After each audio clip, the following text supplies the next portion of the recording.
So some of you may know that my background is teaching. Isa po akong teacher bago po ako pumasok sa Missionaries of God's Love and then eventually naging pari. No, for 7 years. Therefore, from time to time, you'll notice yung paraan ng homily ko ay minsan parang nakikinig kayo sa isang teacher. No, I can't change it. Like, I mean, I try my best, but lumalabas talaga from time to time. All right? Now, I share that to you because I just want to highlight that I actually not a trained farmer. And I do not have background on plants. Perhaps nung nag-aaral ako, partly sa botany, ganun, memorize ng mga scientific names, etc. But it's not really about planting, you see, a subject in botany. Now, I'm telling you that because in our readings, we hear the image of planting. No? When I became a formator, hindi na po ako dito nakatira kasi sa likod, ang bahay po ng mga pari, 2nd floor and 3rd floor po. Hindi na po ako dito nakatira, pero kapitbahay pa rin po tayo. Sa Don Carlos lang po kami nakatira. Doon sa area po namin, kailangan mag-maintain ng garden. Part po kasi ng formation ay matutunan ng mga... So, my current job is taking care of 1st years and 2nd years na mga gustong pumasok sa amin, nagko-consider na maging member ng aming congregation. And eventually, some of them will proceed to priesthood. So, dito po sila, 1st year and 2nd years. Part of the training is to teach them how to plant. Siyempre, may mga tanim po kami. Kung mapupunta po kayo sa bahay namin, may mga tanim po kami. I told you, I have no background in planting. Nakikita ko lang yung mother ko, nagtatanim, pero wala po talaga, hindi ako sumasali. No, my interest is in books and arts, particularly visual arts. So, in short, kailangan ko siyang aralin. But you see, I'm a pragmatist. Hindi po ako masyadong katulad ng iba na magbabasa ng mga libro, tapos manunood ng maraming videos, tapos sasabihin ko, yes, I am ready to plant. Hindi po ako ganun. Execute ka agad kahit hindi ko alam ang gagawin.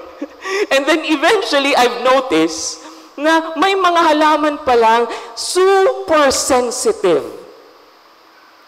First, kapag nagtatanim, no, hindi pala lahat ng mga halaman sa cutlings siya tutubo siya by using cutlings. Yung puputulin mo lang, tapos ayun, ilalagay mo lang sa mga paso, tutubo.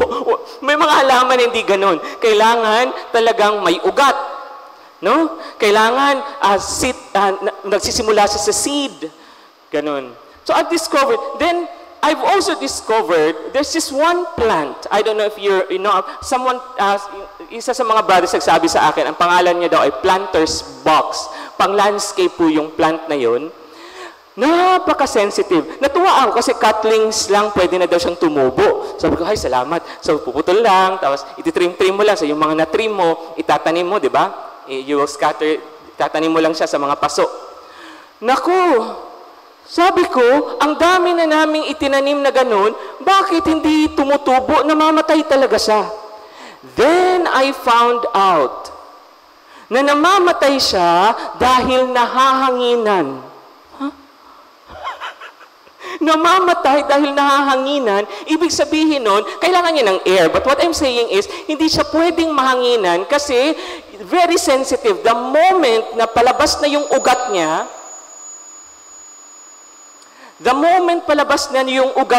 tapos nahanginan, ayun, patay.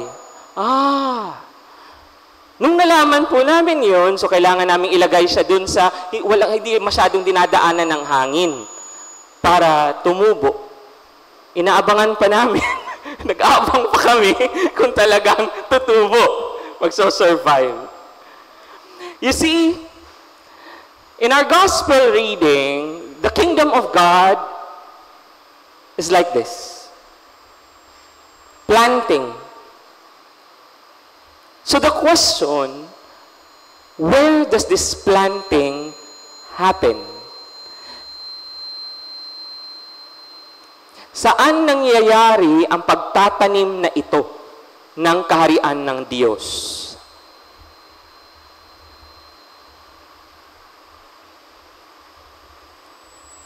I'm seriously asking you a question. I'll give you 10 seconds to think of the answer.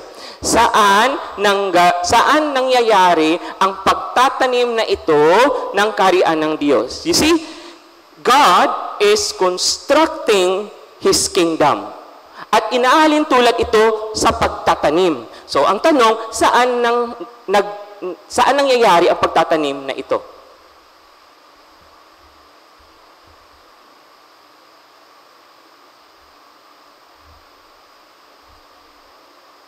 Sa garden, Father? Talagang yan ang sagot? Sa garden. You see, it's very important for us na maunawaan saan nangyayari ang pagtatanim. And we hear Paul telling us, hindi lang masyadong directly, in the second reading, na ang pagtatanim nangyayari sa atin. Sa ating kaluluwa, itatanim ang kaharian ng Diyos. At dahil sa ating kaluluwa, itatanim ang kaharian ng Diyos, sa paanong paraan ito magsisimula? Two ways. And you are always experiencing these two ways sa misa.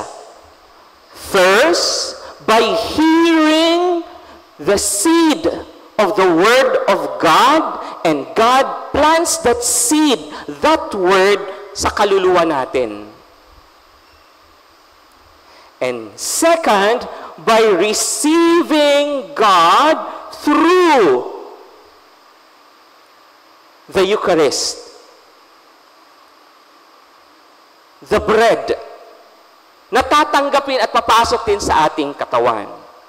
Now, I will highlight the first part, the first way, the first na mararanasan natin sa misa. When we hear the Word of God, nagtatanim ang Diyos ng Kanyang kaharian sa atin at konti, tinidiligan ni Father. No? Through a reflection. Take note, kapag nakatulog tayo sa part na ito ng misa, walang nangyayaring pagtatanim.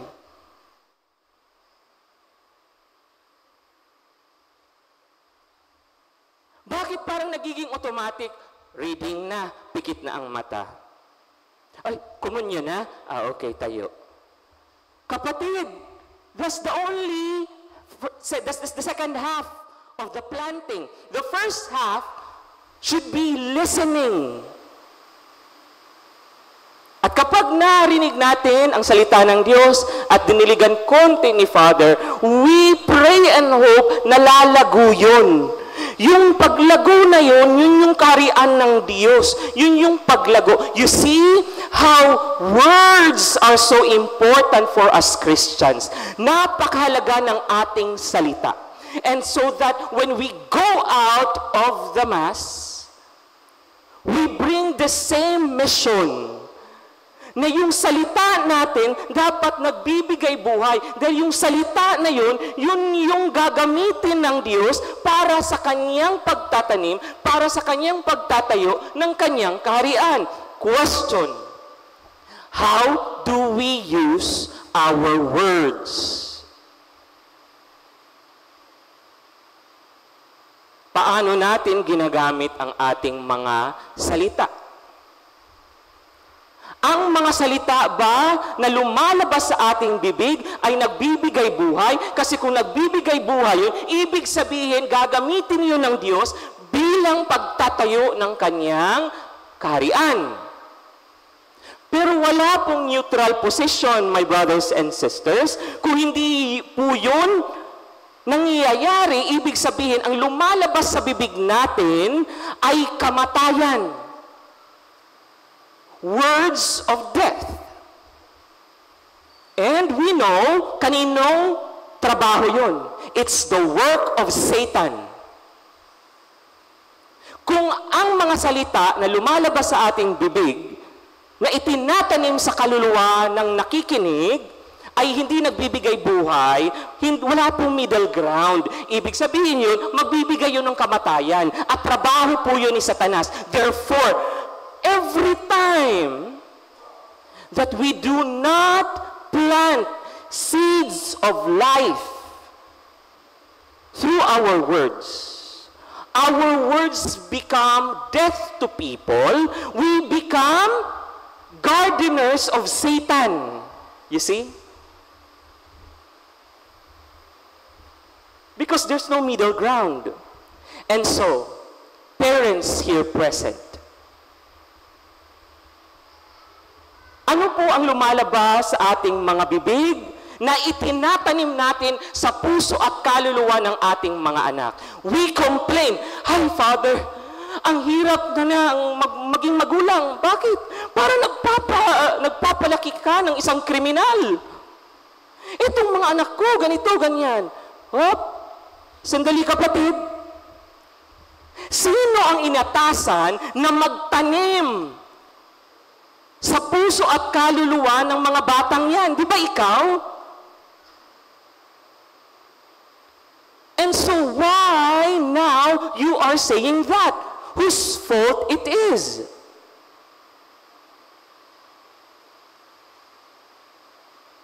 Kung naging masama ang mga anak mo because you planted death in their hearts, minds, and souls. You see how important your role is? How important your words are? Hindi pwede na sabihin mo lang, katulad ng pagtatanim ko dun sa aming bahay, "Ay, ang hirap na magtanim ngayon. Itong mga halaman na to, napaka-sensitive. Ipagtatapon ko na nga itong mga halaman na ito." Oh, sinong lugi? It doesn't make sense that I will do that, right? Similarly, we cannot just say, "Oh, ang hirap magpalaki ngayon. Itapon ko na itong mga anak ko." Kapatid, ikaw ang binigyan ng katungkulan para magtanim una, tapos alagaan yung tanim na yon. You see? Words are important for us Christians because it carries life or death. No middle ground. So every time we deal with people around us, when we speak, do they hear life or death? In our first reading, narinig natin na kung tunay itong salita ng Diyos na itinanim at lumago, nararamdaman natin ang kapahingahan. Kapag kinakausap ba tayo ng mga tao, sinasabi nila, "Alam mo, ang sarap mong kausap. Kasi nararamdaman ko na ang buhay, nararamdaman ko yung kapahingahan, hindi ako stress pag ikaw ang kinakausap ko." Or, iniiwasan ka ng mga tao, ng mga anak mo, ng mga kaibigan mo, ng kahit sino, because when you speak, you open your mouth, words of death come out.